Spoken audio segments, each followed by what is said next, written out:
US. President Donald ട്രംപിൻ്റെ നയങ്ങളെ വിമർശിച്ച് ന്യൂജേഴ്സി സെനറ്റർ കോറി ബുക്കർ സഭയിൽ പ്രസംഗിച്ചത് 25 മണിക്കൂറും 5 മിനിറ്റും.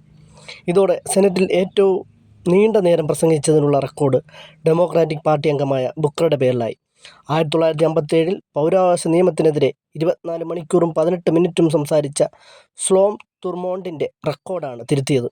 പ്രാദേശിക സമയം തിങ്കളാഴ്ച രാത്രി 7-ന് തുടങ്ങിയ മാരത്തോൺ പ്രസംഗം ചൊവ്വാഴ്ച വൈകിട്ടാണ് ബുക്കർ അവസാനിപ്പിച്ചത്. ശാരീരികമായി അസ്വസ്ഥത ഉണ്ടാകും വരെ താൻ സംസാരം നിർത്തില്ല എന്ന് പറഞ്ഞാണ് 55-കാരനായ ബുക്കർ മൈക്കെടുത്തത്. സുദീർഘമായ പ്രസംഗത്തിനിടെ 2 ഗ്ലാസ് വെള്ളം മാത്രമേ കുടിച്ചുള്ളൂ. ശൗചാലയത്തിൽ പോലും പോയില്ല. എങ്കിലും വാക്കുകളുടെ മൂർച്ച മണിക്കൂറുകൾ പിന്നിടുമ്പോൾ കൂടിയതല്ലാതെ കുറഞ്ഞില്ല.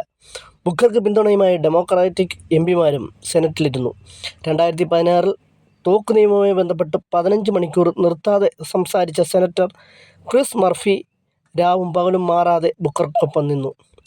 ട്രംപിനെ മാത്രമല്ല, കാര്യക്ഷമതാ വകുപ്പ് മേധാവി ഇലോൺ മസ്കിനെയും അദ്ദേഹം വിമർശിച്ചു.